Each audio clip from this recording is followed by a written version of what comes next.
this. Welcome, everyone. Welcome to the 15 podcast. I'm very excited because today I have with me Kelly Montoya. She is the Medical and General Insurance Director at 7 Insurance Brokers. Kelly, welcome. Thank you so much for having me. I am going to ask you a lot of questions, but first of all, who is Kelly? Where are you from? Where did you grow up? How did you end up in Dubai? I want to know it all.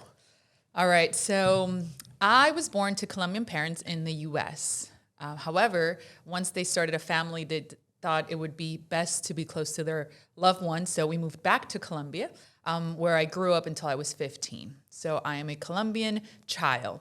Then I moved to the U.S., to Florida, and that's where I grew up. Went to school, and that's where I moved to Dubai from. So I am an American teenager. And then I've been in Dubai for 12 years. Initially, I was into wellness, corporate wellness. My whole intention was, how can I help? And I got here with all my energy and passion to help people. And after a little while, this topic of wellness was not, catching up. So at one point, insurance, fell in my lap, and here I am 10 years later. Fantastic. And you have lived in multiple countries. How is it like to what are the differences? What are similarities? How have you experienced that? Well, I think Dubai is such a unique place. It's hard to find lots of similarities. To be honest, a lot of my friends, when they come and visit, they say, oh, it reminds me of the Miami skyline. And yes, there is bits of that glam that Miami has. That's where I used to live before I moved here. So I can, the fine dining, all of the glitz and glams. Of course, I see similarities. But I feel like Dubai is such a unique place that it's hard to compare to anything else. Yeah. And how was it to grow up in the States? Is it, did you like it, or do you miss it? Well, I moved there when I was 15, first of all, and I did not know English. So when I first got there, I called my grandma and I'm like, take me. I want to go back. I don't want to live with my parents. I want to live with you back home where I'm comfortable with. I don't have any friends here. I cannot make friends. I cannot even speak the language. So it was definitely a little bit of a culture shock. And slowly but surely, I picked up the language and things became that much easier. Obviously, Florida has a huge influence of Latin American, countries. So I found my way. It was not too bad. It ended up being okay. I actually enjoyed it a lot. And Florida is fun. Florida is like holiday all year round, right? So it was really nice. I really enjoyed it. And my family's there, so then no complaints. Yeah. Okay. And how old were you when you left Florida to come to Dubai? People ask me that all the time. What brought you here? Yeah. And to be honest, nothing brought me here. My best friend was over Thanksgiving dinner. They were telling me that they were setting up a branch of their company in Dubai. And it was the first time that anyone in my circle talked about Dubai. So I was super intrigued. Tell me more. What do you mean you're going to Dubai? And through their story, I said, can you take me? Yeah. And literally asked that. Yeah, what is Dubai? Yeah. Right, I want to be there. And a couple months later, they called me and they said, hey, you know what? We do need an assistant. And if you are down, let's do this. And I packed everything and came to Dubai with 2 suitcases. And then, you came here. Of course, I hear this a lot, that people were like, okay, a couple of years, I would try it out. And before you know, here I am 12 years later. So and how did you end up in the insurance industry? Because you said earlier you were in the wellness industry, and then you made a switch towards the insurance industry. But what enabled it, or how did you get a chance, or what caught your interest? I can definitely tell you the story. So when I moved here, the intention was to stay here for a couple of years like everyone else did. Yeah. I met my other half, and I'm like, okay, maybe I'll stay a little bit longer. And through the process, he decided to start a company. Mm-hmm. He needed a salesperson, and he thought he had a good salesperson right in front of him. And he said, I need you to sell insurance. I need you to get into this business with me. And I'm like, no, I don't think so. I don't think insurance is for me. I had all of this fun kind of work. I was doing a lot of fitness, lifestyle coaching, all these cool things. And then when I thought about insurance, I thought about this like really uptight industry with zero creativity. And I was like, I don't think this is for me. But I guess he knew me best. And he gave me all the reasons, all the good reasons why this could really work for us together. And I said, you know what? This could be something. Let's give it a shot. And let's give the entrepreneurial road a go and see where it takes us. And let's try it. So yeah, 10 years later, I'm still doing insurance and I actually love it. So I think he does know me best. He was ahead of his curve. Yeah, for sure. Yeah. So okay. So you started, and of course, with everything in the beginning, it's not easy to get into it. How did you find it to convince people in the beginning? Was it easy for you, or was it a struggle? Well, the initial intention was, Kelly, you will be helping people. It's just through another angle. You are helping people become healthy in this way and being proactive. And here, it's just a different tool. And through insurance, you can really protect people. And I also started connecting all the dots. I mean, the reason why we left Colombia was the uncertainty, Pablo Escobar topic. I lived through all of that. And when you realize that there are certain things that are so important for your livelihood and for your just peace of mind, that sometimes either you don't have control over or you just don't know how to go about it. I said, okay, I think I can do something here. And I can do it from a meaningful place, not because let me just do it because I have to. So then I started understanding that there was many different ways of doing insurance, and I could do it my way and really have an impact. And that's how I started loving it. And it's been really fulfilling. So I really like it, and yeah, it's been really good. That's good. That's excellent. And how do you see the Spanish community in Dubai? Because I think there is quite some, right? Now, yes. So it has grown significantly, and believe it or not, although Spanish is my mother tongue, when it comes to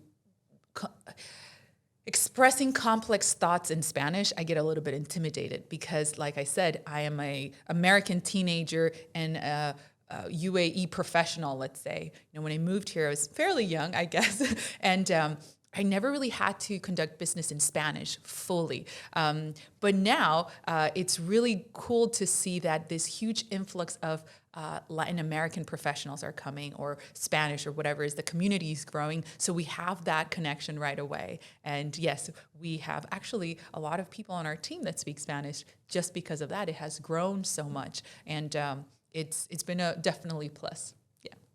Okay, fantastic. And I think, for a lot of people, maybe they don't know, but there are also other Spanish like places outside of South America and Spain. Yeah.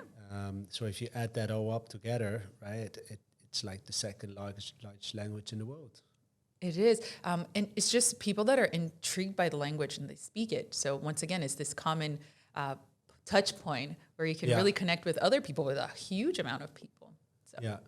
Okay. Fantastic. And what are the differences that you see in the insurance industry now that you have worked in it for a while? Like, you have medical insurance, you have general insurance. Now, general insurance has like different type of insurances in it. So, yeah, where do you see similarities? Where do you see differences for the people out there that are not in the industry? Well, the first thing is the most obvious is, well, in my country, insurance was this way. Yeah. And in Dubai is XYZ, Yeah. right? So that's the biggest, how it's done outside of the UAE and how it needs to be done in here. And that's where everything starts. I think depending on where you're from, depending on the country that perhaps offers to you like an NHS, that you have government assistance, or if you have regulated products that need to be sold in your country, or whatever it is, or no regulations at all. And that determines what kind of products are available, and therefore how do you experience insurance. So it's very flexible across the globe. It's very different from country to country. And then when people come here, and because we have people from everywhere, then it's that comparison right off the bat. Yeah. And then here, well, we have the government that has all the right intentions in mind to say, hey, this is what our residents should have and experience in terms of insurance, plus all the players, international players that are offering these products, and us as the consumers with all these different requests. So there's a lot of little bits to navigate, let's call it that way. So there's a lot of education in order for people to understand and say, oh, okay, I understand why. Oh, this makes sense now. Because when you compare, there's really not that much comparison to be made because it's so different. So it's very different. Yeah. I hear that a lot as well, that people say, yeah, but in my country we do it like this and and this is like that. And yeah, but this is how it is here. Correct. Right? And for the good or for the better, that's the way it is. And what do you see in this industry, where you see that you see a lot of people now moving, I think, more towards the internet, more trying to find insurance online or through apps even, while the traditional way was, you just call somebody or You have an advisor. yeah. Right. So that's the $1 million question in the industry. What's going to happen with all this technology? And the thing is that when it comes to insurance, we do have platforms that may facilitate the access to information. But if you think about it, would you spend a large sum of money on a topic that you probably don't know very well in many details, right? Mm-hmm. That you may have all these question marks. Would you safely click and say, yeah, take my money, right? Yeah, this quick screenshot that I get here on my computer is good enough. There's all of these questions that are still, in everyone's head. So what happens is that gathering information is important, but I feel like advising is still very necessary. I do think that advising needs to evolve. And I'm hoping that I'm part of that evolution of advice, where we can really speak the client's language. We don't need to make it this complex, really daunting kind of topic, and that you're able to really give bite-sized pieces where it makes sense and where it's relatable to the actual person that's going to make that decision. Because otherwise, you have all this information that is not easy to understand. It's accessible with aggregators where you just click and you have all these quotes in front of you, but which one do you pick and why? Yeah. Which one is better for you? And then you have all of these questions, right? But then you have advisors that maybe a little bit old school sometimes, that can be overcomplicated and overwhelming in some ways as well. So how do we meet in the middle? How do we use technology for advisors to be able to kind of get the best of both worlds and really make the experience more 2022 kind of thing? Yeah, that's definitely a good one, because at the end of the day, the people also want to, they want to know, like, okay, so which one is then the best for me out of all these options, and why should also be explained. So do you think technology can do all of that they can replace advisors as well? Hard to tell, no? Where are we going with all this technology? I was at an event yesterday and someone said that the intention for all of this artificial intelligence is simply to augment humankind, humanity, us. So I believe that resonated. I'm like, I believe in that. I believe that the combination of both is the most powerful way of going about it. One without the other, we're still missing subtleties that, especially in this industry, we should not be missing. It's all the little details, because we're talking about someone's health, well-being. What happens if you're in a car accident to and from work? Is this consider a work-related accident? Is the car accident a health condition that is going to be covered? Is there a benefit towards that? All of these question marks that, yes, beyond going to the doctor for consultations and medicine, which is very black and white, what about all these unknowns? What about if you're out of the country? All of these little bits that come into this decision making. So I think the combination of both for sure is the future. Hey, it's what I do, so I hope that I won't get replaced anytime soon. But for sure, that's what I believe. Okay, and let's talk a little bit more about like medical insurance and the need for it, because it is mandatory in the UAE. That is done some years back. But why do people need medical insurance, and what is the danger that people have if they, for example, buy a cheap policy? Once again, all of this small print that we don't realize. And ultimately, there is two schools of thought, I would say, in terms of consumers. You have the people that understand that this is in the case of, and I hope I don't use it. It just gives me peace of mind, and I can sleep at night knowing that if that emergency comes, I don't have to worry financially. I don't have to worry about how do I get back to my home country and all of that. And then there are the ones that say, you know what, why should I invest all of this up front? I'm healthy right now. I'll go with the cheapest. And if something happens, I'll just cross my fingers. And I'll figure it out from there. I'll cross that bridge once I get there. I'll figure out, I don't know, personal loan if I have to. And it's just, there is no right or wrong. I think it depends on what brings you peace, right? What makes you sleep at night. And we always use this analogies. Cars are such a good example for understanding insurance. All insurance will take you from A to B. All of them. It will take you from A to B. All cars will do that. Now, would you have automatic windows, a sunroof, all of these bells and whistles on your car, or do you have to, manually roll down your window, right? And this is the experience that you will be getting with a cheap product. With an inexpensive, we'll just call it that way, because there has got to be reductions every way possible for us to arrive to that premium for that final price. Does that give you a peace of mind? Will you be comfortable with that? And most people say, we wear seatbelts, right? Just because we may get into a car accident. But just because you have not been into a car accident, that doesn't mean that you should not wear your seatbelt. It's the same thing with insurance, right? You should wear it. You should have it in the case of. Yeah. And I think it's a cultural thing. It's where you come from. If you have protection and insurance through the government or something like this, then it's not in your forefront. It doesn't become a priority. But for example, I'm American, and we don't have any of that. So it's something that is always in the forefront for all of us. What are we going to do now and when we get older? So then we place different values on these. Yeah, I actually know a person here that somehow he got missed. It was his own company, and somehow he did not check, and he didn't have a medical insurance, and he got a stroke, and he got hospitalized for 8 months, and he was partially paralyzed for his life on his face, and he lost everything: his wife, his money, his savings, in debt. And I saw him afterwards, and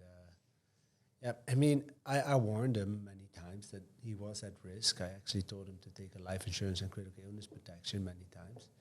He ignored that, but at least a medical insurance should have been in place to pay the bills for the hospital up to a certain limit.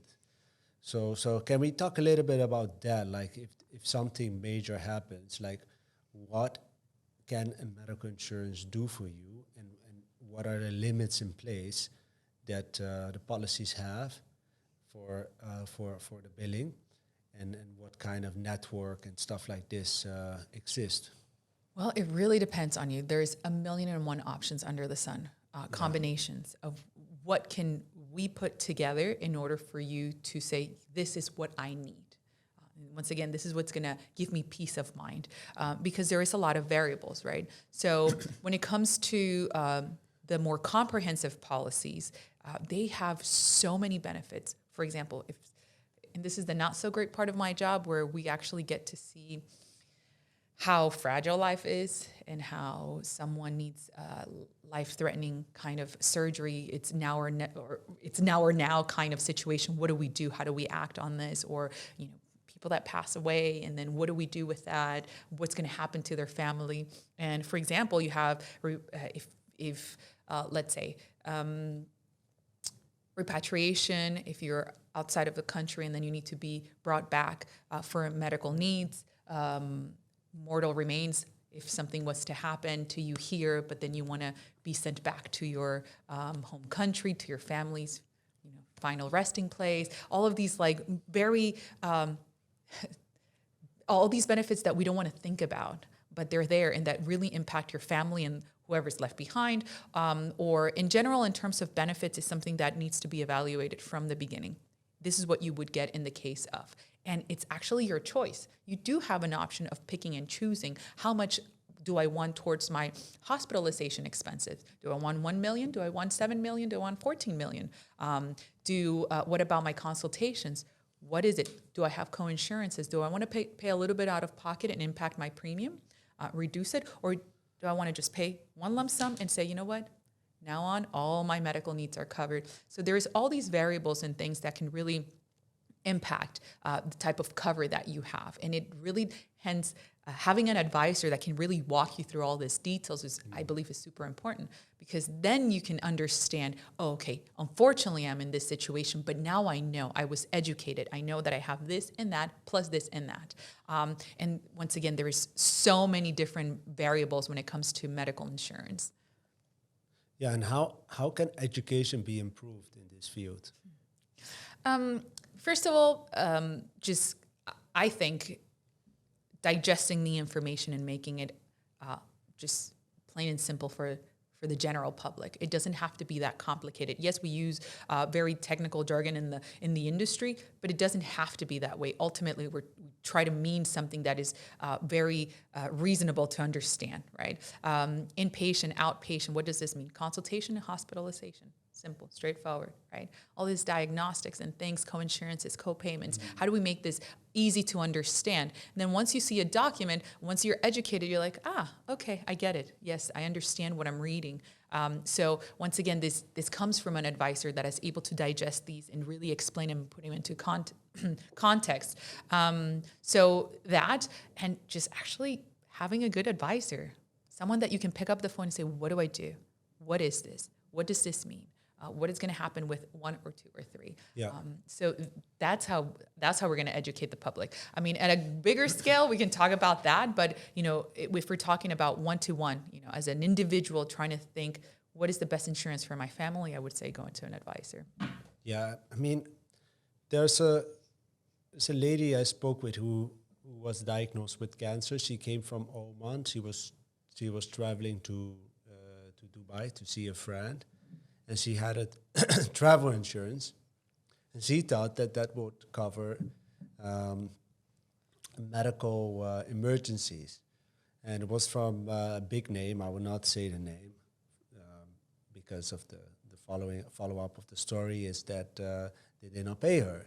And then I asked, can I see the policy? And I saw this Oman policy that she took from there. And it was just literally like the description of what was covered was extremely fake, just like a couple of lines. And they just said, no, it's pre-existing. Right. Because that's what medical insurance is for. Travel insurance is just in the case of emergencies. And just to let you know, in insurance terms, emergencies equal life-threatening situations. So if you break your arm, technically is an emergency for you and I. Certainly it would be for me. Like, oh my God, what do I do? Right? But will you die if you don't see a doctor right now? I mean, in some cases, yes. But with if cancer, I would assume yes. Right. But now that is a completely different topic, because now this is a pre-existing, which is an exclusion, something that we all need to be very aware of what is included and what's excluded. Yeah. And then once I get into that topic with my client and why is this an exclusion? And then you understand the full picture.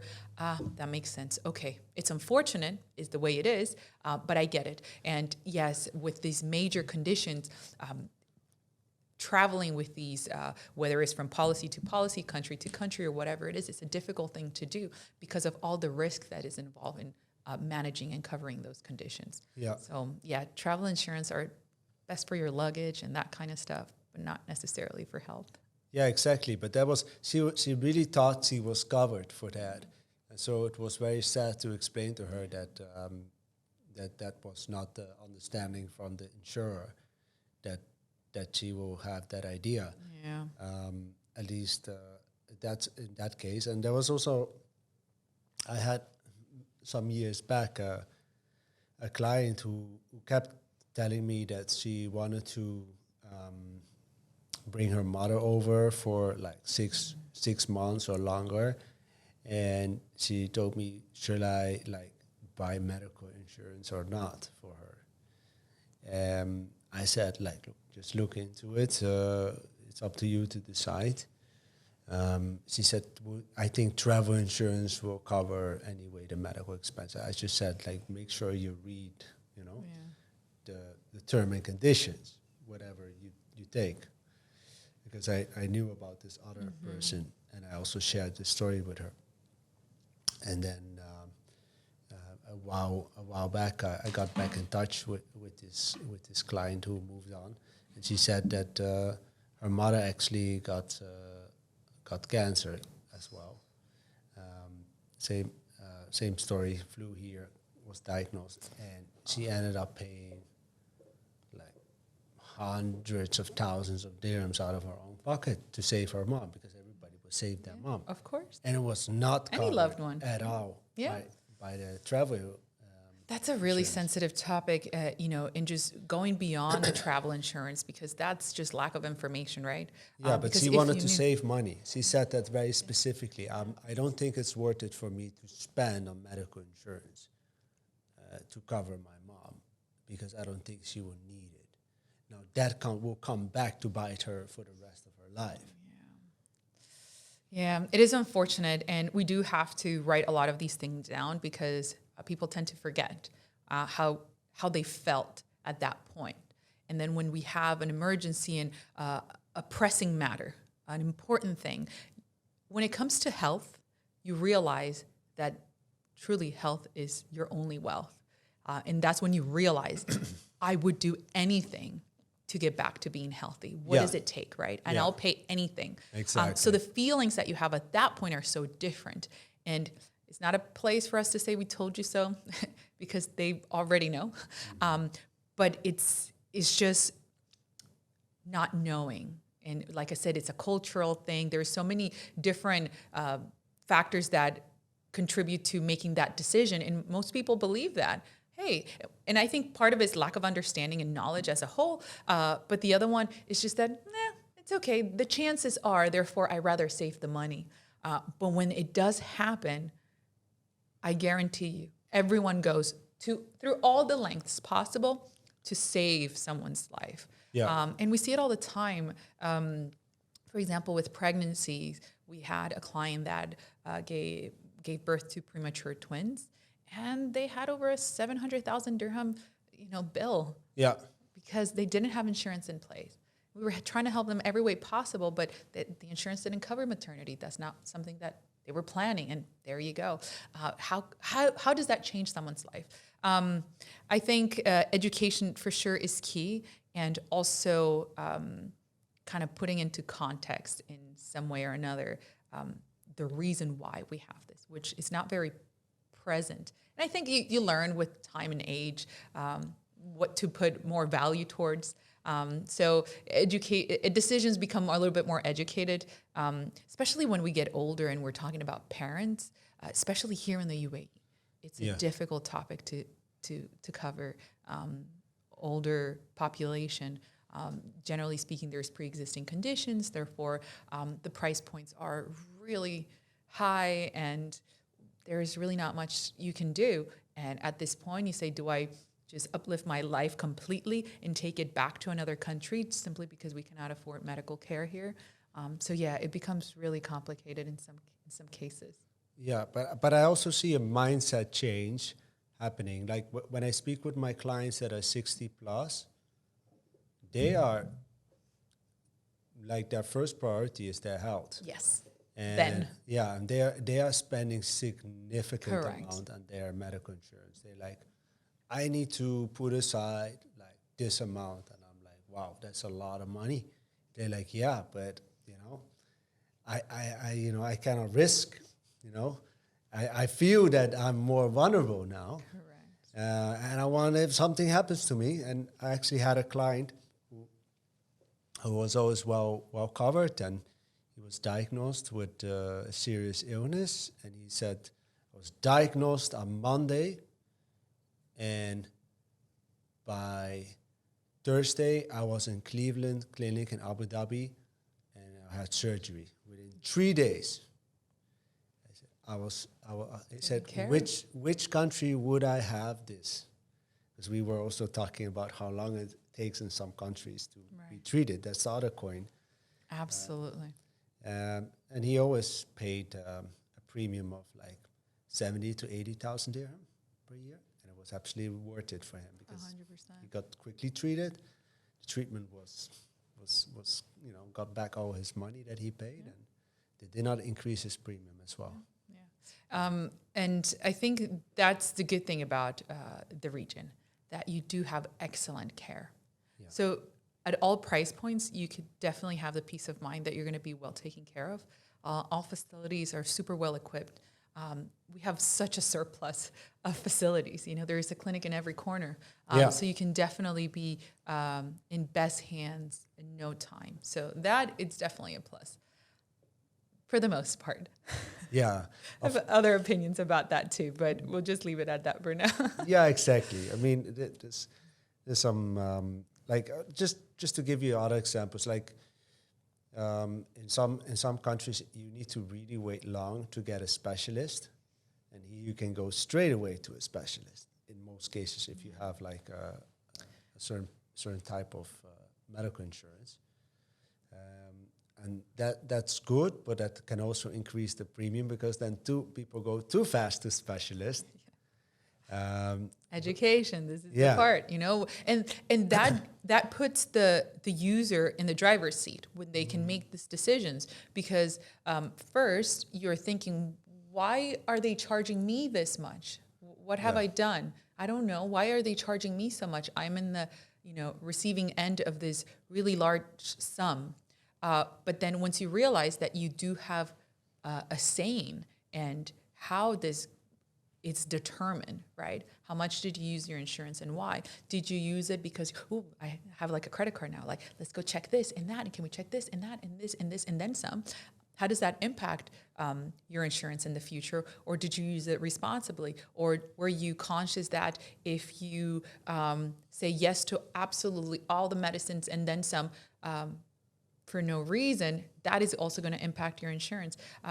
We've had a client that was really upset because she had a prescription with over 16 tests. It was something very out of like a red flag. Like, why do you have all these tests prescribed? It doesn't really match your diagnosis. But she firmly believed that this is what she needed. She didn't question that perhaps the doctor was overprescribing, that it was not necessary. And the insurance, on the contrary, was actually protecting her and say, hey, how about we go and face this? We'll approve these first, and then we go from there. And then once you have that insight and say, all right, I can see how this actually, if they go and say yes to everything, I'm actually going to end up paying out of pocket for all of this at my renewal. Let's just kind of go one step at a time and be conscious about the partnership here, right? Yeah. And it makes a big difference. Yeah, absolutely. I want to talk about like second guessing your own doctor, because I never had to do that until I came to Dubai, and I had some experiences where I was like, really? Do I really need a surgery for this injury? Or do I really need like, an X-ray or this and that? So I've learned to second guess my doctor, which is really strange because I don't have that, knowledge to second guess, but just by second guessing, I already just gut feeling, right? You're like, this doesn't seem, it doesn't add up. Yeah. Does this really need this, course of action? And it's really, It's a tough one, right? Yeah. Because we were raised or we grew up thinking that whatever the doctor said, they're the authority. And of course Exactly. they are in comparison to our knowledge and all of that. Why should we question them? However, when we zoom out and look at it from a different perspective, and I'm just saying this through my lens right now as an insurance advisor that gets a lot of insight to how the industry works and all the players, all the moving pieces in the whole thing. When you zoom out and when you realize that why are they prescribing all this? Is it because it's the best for me or is it the best for them? And that question really goes a long way, right? Do I really need it because it's my absolute need, Yeah. medical need, or is it just, why not? The insurance pays for it. Why not? Just go for it. Yeah. Have more tests. And let me prescribe this and this and this and then plus this, right? And also, what's the impact on that, on our health? And we don't have a family practitioner that knows your family history and that knows you since you were a kid. And no, we just met this doctor right here. We don't have all these long-term relationships with our family providers that you trust and they know. And it's just a different relationship that you may have in different countries. So here, yes, it's there is this other side to the whole equation, I would say. Yeah, absolutely. And also, I think diagnosing properly, like I've been walking around for many years, going to GPs and other specialists because I had asthma problem. I could not breathe properly at certain times, and I get like a puff, a standard puff, or they give me like some special inhaler, and then it fixes it for some months, and then I get breathing problems again. I go back, and I have the cycle of keep coming back all the time. Until I went to one specialist, and she was very nice because I came in and I was like, I need this, this, this, and this because I've been doing that for years. And she said, let's take one step back. She said, let me see. She asked me, can I try to see what is going on? And and you talk with her, and then she did some tests, and she found out that I had acute asthma, so that's why the original asthma puffs were not working. She said, you need a special inhaler, and you need to do some other things. And it was at the point that I could not sport properly anymore. And now after I followed her treatment, my inhaler worked properly. I could breathe like significantly better. And the guys at Squash were like, damn, before we could beat you, and now you're like running around. Yeah, and I was so happy. I'm like, wow, how come I was walking around so long with something that was so damaging? So it is also about finding the quality that takes the time to diagnose you properly. She was very kind in taking her time as well. So yeah, I think there's also. We can't generalize. We can't put them all in one in one category because there's a little bit of everything. But it's just easy to see how, especially because there is not a lot of regulations in that area. Yeah. And I have to say it, right? Yeah. They're able to write their own paychecks. Yeah. It's just as they wish. Where do I want to live and what do I want to drive next year? And then how do I get there? And this is something that it needs to be said. And once you start understanding that you question it. I have a 2-year-old. I have a little one. And why is maternity so expensive, right? And I never understood that until I went through it. And then, being a first-time mom, I said yes to the doctor because, hey, this is maternity, and whatever the doctor says, yes. And then after a little while, I was like, okay, I'm getting more comfortable with this whole maternity thing. I'm getting a hang of it. Why am I doing all these scans? There's really no new info. This little baby's growing at a normal rate, and there's really nothing else that I am getting out of all of these scans. And they're so expensive. Yeah. And then I was like, okay, no, actually, I'm going to push my next scan. Oh, Okay. And there was no consequence to that at all. Yeah. It's just, okay, no problem. We'll see you. When do you want to come? In a month? In a month and a half? 4 weeks, 6 weeks? Okay, we'll see you then. But if it was up to them, it was every 2 weeks. What was the reason? There is no reason. That's Simply not. because Yeah. cha-ching Yeah, kind they of thing. yeah, exactly. And this is where I think you need that combination of the customer is the driver, and then you have a standard like authority that can properly advise you on what to do, and then something in between. So that it works. I think it's connecting all the dots. Yeah. It's really trusting your gut. Yeah. It's really saying, asking yourself these questions: should I be taking 12 different medicines right now? Or would there be another route? Is this doctor really trying to quickly get me off his list so he can see the next patient? Or is this the right doctor that said, let's take a step back. Let's really investigate. Let's see what's best for you. Not what I heard you that other doctor said. All of that. And then also understanding, how all of this, and then going back to the insurance, the education that you can get, for example, from an advisor that can put all of this into perspective. Because it always goes back to, I don't like my insurance. It did not approve this. But why? Yeah. Have you asked that? And then once you start having that why in the whole process of insurance experience, which is going through the doctor, selecting, buying, the provider, yourself, then it starts making a little bit more sense. And then we'll start making some headway and evolving the whole topic as a whole, because it's not just one party or the other. It's got to be, everyone's needs to be involved for sure.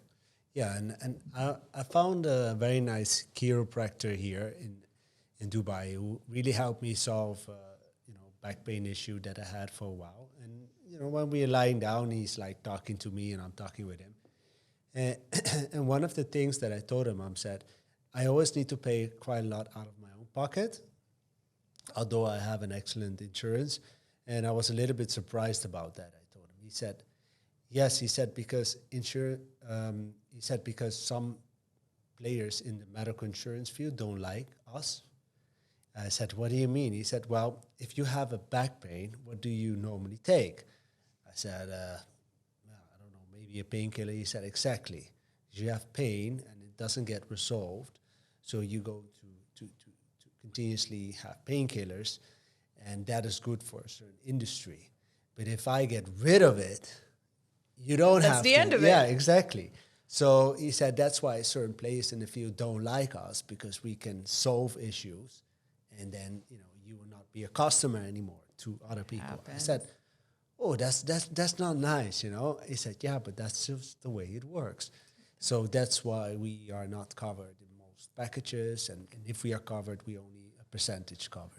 Also, because nowadays is becoming a really popular thing to go the alternative route, right? I want to have Chinese medicine, Ayurvedic medicine, acupuncture, chiropractic, all of these extras, right? Yeah. That perhaps with a different approach have a different result, perhaps better, who knows? But with that, there is two ways of thinking about it. So one is, this is not medically recognized, for example. These are alternative therapies. Therefore, as a medical insurance facilitator, we cannot endorse these. So we will just give you a small benefit towards it. Just because why not? It's a popular thing, so we'll give you a small benefit towards that. And then the other thing is because if we were to have unlimited of these benefits, just like any other medical, it would be such a secure claim because everyone would prefer to go that route. So then the utilization will be significantly higher. And then it throws off the balance because the insurance is designed and the premiums, all this based on standard medicine practice, right? Yeah. And now if we have these alternative medicines, then the insurance needs to be redesigned and rethought, like completely. How do we do this if this is what we're paying for, right? So yeah, it's a tricky one. Although alternative medicine and benefits are really popular right now, super popular. That's what I use the most on my insurance, actually. But once again, it really depends on who you are and what fits your needs and what works best for you. And hence having an advisor that can really peel all the layers on all of these policies in the small print and say, well, you're active. This fits with your lifestyle and mindset. Do we have enough Cairo included in your benefits? Yeah. And how do we change that? Is it flexible? Can we add or remove? Yeah. So I also want to talk about corporate packaging of medical insurances. So corporate companies select packages for the employees. And that is, of course, that's nice because they pay for it, right? But then I heard quite a disturbing story is that when you go on your own, you're new to the medical insurance company. Well, but there's a way about it. But then Can you explain that first? Like, yes, how does that work from the view of the medical insurance right. company that you're coming in new, even though you have maybe been 20 or 25 years insured by your company? Right. So they look at you as a new life, right? So we have a group that we can assess and analyze the risk and determine what would be the cost for this, and this is what we're planning for and preparing for, right? Now, when this one person leaves, it doesn't really, if one or two people leave one group scheme, it doesn't really impact the group, right? So this person is automatically viewed as a brand new life that needs a brand new policy. Now, there is a way of going about this, and this depends on how educated the members, like the employees, are. I think a very, very good question for when you're being offered a new job and you talk about your insurance policy, it's does my insurance policy have continuation of terms? Meaning the day I leave this company, if I choose to continue with the same level of cover, can I carry on with a personal policy? That is always a possibility. It's just that a company that's trying to set up a group policy is not concerned about this. They don't go over it. No one really asks for it. We don't care. So let's just carry on. And it's a simple thing to make that switch for a group policy, right? To make sure that that clause is included, and therefore you're able to just have a continuation of terms and just extend that cover for yourself as an individual. Yeah. It's as simple as that. But anytime you leave a policy, a group policy, you are viewed as a brand new individual, no matter how long you've been with this insurance company. And in some cases, this is when an advisor, once again, could really navigate this whole process and say, what can we do? You were insured with this insurance company for 5 years. Your employer had the same policy for 5 years with the same insurance company. Therefore, how do we present a business case where we can justify an exception? And when it comes to group policies, we do have a lot of leverage, and there's a lot more creativity in order for us to say, okay, what can we do here? Can we, like I said, exceptions? And in some cases, it works. But other than that, I have so many older professionals that say, I've served my time and it's time for me to start my own company. Yes. I am, 55, 65, 75, whatever the age is. And then it's the first time in their life, or for a long time, that they have to look at insurance premiums and they're like, wait, what? I have to pay how much? Okay. And they never realize, first of all, what the company paid for them, because it's something that was paid for. Therefore, they didn't really think about it. Is it good enough? Yeah. The hospitals that I need are covered. Yes. Aside from that, no one really digs too deep into what the policy covers. And then it's this shock, because at a certain age, we start accumulating little bits and bobs. I had a shoulder surgery a couple years ago, or I have my knee, my back, blood pressure, whatever it is. And we start accumulating all of these conditions. And now every time we move from a group policy to an individual policy or family, each condition is reviewed separately, and there's a loading, an extra premium attached to each condition. So then not only we have this high premium to begin with that was not expected due to age or whatever it is, first of all, in this case, for example, plus every single add-on for every single condition, right? And it's a surprise. It's not something that is discussed. And also, not only leaving a group policy, but when you're starting a company and you're super excited. I'm a solopreneur, finally, I'm going to start hiring people. What am I going to do? And we know it's a requirement to cover your employees for insurance. Okay, insurance, fine, let's do that. And then you don't realize that their medical history really has an impact on the well-being of your company. Are you going to have to pay a gigantic sum to cover someone's pre-existing? Because when we are small groups, under 10, all pre-existing conditions will also be loaded, added on, an extra premium for them to be covered. So then how are we strategic about these things? Has anyone informed you of any of this when you were thinking about this beautiful idea that's manifesting into a bigger company now? And the lack of information. So yeah, I mean, I can talk about insurance forever. Yeah, I can give you that's as many very good. details as you can. So what can people do then?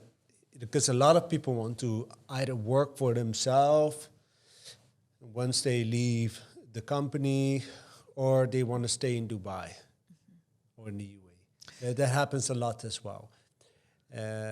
So what can they do to ensure that they don't pay sky-high premiums? Because at the end of the day, that doesn't give them necessarily the sky-high benefits. It's just that they're new to the insurer at that age as well. They are considered like high risk straight away. Well, short and sweet is there's not much anyone can do at one point, right? We need to understand, just like your client said at one point, yes, I know the importance of this now because I can feel it. It's present in my life. I am more vulnerable. Therefore, you have to allocate for that, especially when you live out of your home country, right? So yes, we need to plan for that financially. Yeah. It's just, there is no other way around it. You have to be prepared to pay XYZ sum. Now, once we're in that mindset, okay, we're going to pay for medical insurance. Which one do I go for and why? That is such a personal choice. Yeah. That is such a personal decision. And only the person saying, yes, I'm going to pay for this, I'm going to go for this option, only them can say, this is what brings me peace of mind. And there is many variables. So you have whether it's which hospitals I'm visiting, which provider I'm going to be part of. And ultimately, in order for you to be in the best hands possible, you should look at a few things. And thinking big picture long term. Now that I started my own company at an XYZ age, or I'm young and I'm just starting to, it doesn't matter. First, the underwriting terms when you start the policy. What that means is if you are just a one-man show or a group of people, how are they going to determine the cost of your policy? Are they going to give you a price per person depending on their health history? Or are they just going to say, you know what, we're going to give you a fixed fee for all of your employees no matter what their health history is? That makes a huge impact on price. So the underwriting terms is what we call it. Whether it's full medical underwriting, let me see everyone's health history, or MHD, medical history disregarded, forget about it, we'll just cover you at a fixed price. The next thing is how you design the policy, right? Which benefits do you include? What are must-haves and good to have? Do I want dental as a cherry on top, or do I remove that? Then after you look at all your benefits and you're happy with the benefits that you have and the limits of your benefits, then another good thing for you to be prepared for the future, it's about renewal terms. And what that means is once the year is up for this policy, because all insurance policies renew every 12 months, right? And then we need to agree, yeah, I like it, let's keep going, or this is not working out for me, let's look for alternatives. So at renewal, then you have the same line of thinking. Is the insurance provider going to give me a price based on their portfolio performance as a whole, and one rate for everyone under their care, like under their portfolio, X% for everyone, whether you had cancer, whether you didn't use it, whether you used it a lot or a little, doesn't matter. Or will the insurance provider look at my usage personally, which is experience-based rates. So one would be community. It's the entire portfolio, the community that is insured under XYZ insurance provider. Everyone gets this % for the next year. Straightforward. You can plan for that. The advisor can tell you this insurance company has an average of increase 10%, and the average increase is between 10 to 15%. that is not alarming. And that includes medical inflation, that includes all these other kind of factors to decide what would be the increase per year. But at least you can plan. You know that every year you have to put an extra 10 to 15% aside for your medical insurance. But there are providers that say, actually, we're going to take a look at your usage. If you had a car accident, if you're hospitalized, you needed, therapy afterwards and all of that, then we're going to charge you accordingly. And then what happens is that you go from paying X amount to tripling the amount. What do you do then? Now you have this pre-existing. And how do you carry that through to another company? So understanding how you're setting up the terms, how you're designing the policy, and what the renewal will be like can really give you a way to plan financially and be prepared for what's to come. Because there are certain things that are inevitable. Yeah. It will go up every year. It's inevitable. It's just the way it is. Exactly. And I would say it's reasonable as well, like to make a certain calculation. Let's say, assume you're 60 plus. Let's say me and my wife will be 60 plus at one point, and I say I have a budget of between $20,000 to $40,000 a year for medical insurance, good medical insurance. And then people will say, oh, that's a lot. Yeah, but if I don't properly do that, then let's say if something happens, a big lump sum, $250,000, $500,000, or even more needs to go into taking care of somebody's health. While if I invest that money, I make much more money with that money. So that can cover, again, the medical expenses. This is what I said. It's entirely up to you. What gives you peace of mind? Yeah. What works for you? Yeah. Because there is a million ways to get to Rome, right? So, and having this open and honest conversations with your clients and your advisors for a company, like you have no idea how much of a difference a good advisor can impact a startup. I actually worked with startups for a long time, and I really enjoyed seeing how I could truly create a positive impact, a positive ripple effect on their business just by advising on medical insurance. Because at one point, what seemed daunting and too much info for a small company, when they doubled the amount of employees and we were at a good place to start making decisions, have leverage, this, that, they realized, that's why. And they start connecting all these dots. And then you see these companies not have to worry about such an important topic, because it's definitely a USP for employees. It's something that really keeps your employees happy. But although most companies don't look at it that way, most companies see it as a requirement. Whatever it is, just do it. Next we have to do it. That's it. But it could really be a USP. And then it could really be something that can truly help your company grow. Because say, for example, you're planning for when you and your wife are 60, right? But then what happens when this company that is just starting, 3 to 5 years old, has a bad year? And in the insurance is a double whammy. Oh, and now you have to pay this much. How do they get out of that? How do they overcome that? So when you're able to plan and you have all this information, it could really make a difference. Yeah, absolutely. And also about the companies making a difference, what package you take.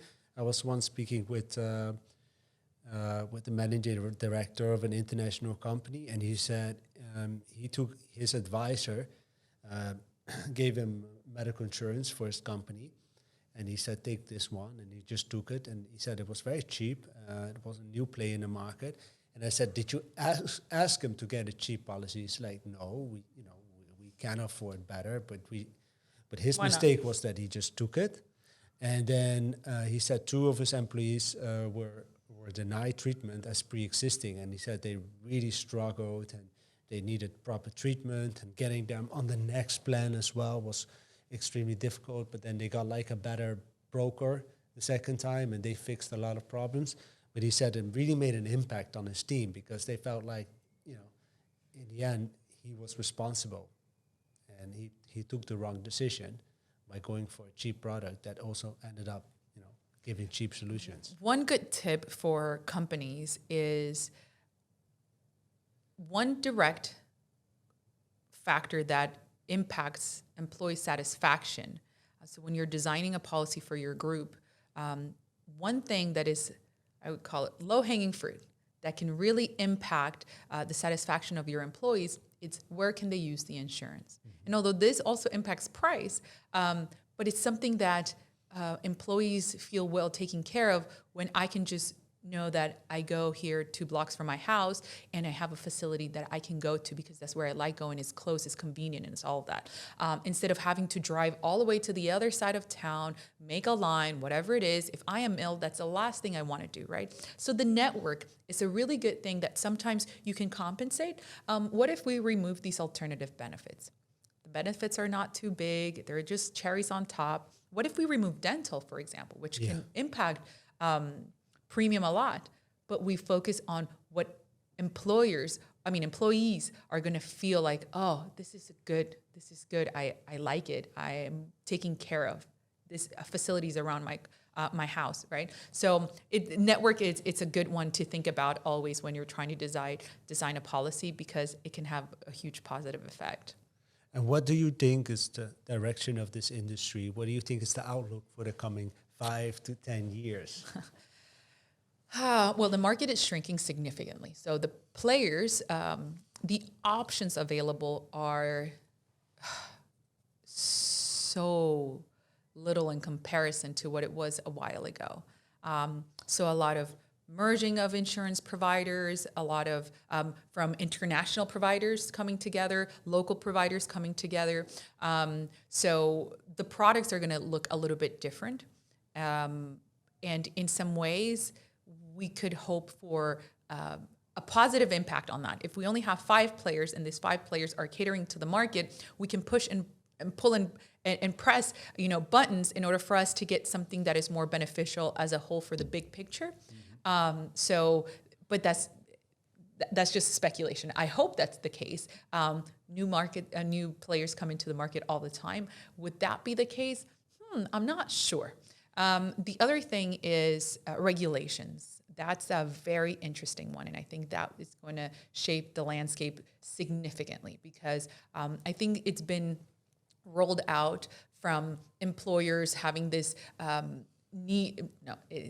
mandate to insure their employers, to insure their employees. It's mandatory for you to offer it, and then regulation towards the insurance providers. This is what you can and cannot do and why. And then the next and last layer would be the medical facilities. And once they're being looked at, under the microscope, why are you doing this and that, and responding to all these questions that no one has an answer to yet, that's going to really close the loop and create a healthy ecosystem, I believe. And there is talks that as of right now, there is a DHA, for example, in Dubai Health Authority portal, where all the information is circulated through this portal in order for them to collect enough data to make educated decision in terms of legislation, right? What do we add or remove to these mandates? And I think through that, there will be some type of regulatory portion towards the medical facilities. And like we were saying, they do have such an impact on how the insurance is designed and priced. So if they're held accountable, then I think we will see some positive changes, but yet to see. Well, at least there will be exciting times ahead. I hope so. So this was the end of our podcast together, Kelly. I had the pleasure to host Kelly Montoya, who is the Medical and General Insurance Director at 7 Insurance Brokers. Kelly, thank you so much for coming. My pleasure. I can't believe it went by so quickly. I really enjoyed it. Thanks so much. Okay, this was it again. My name is Simon Snouder, and see you next time. Goodbye.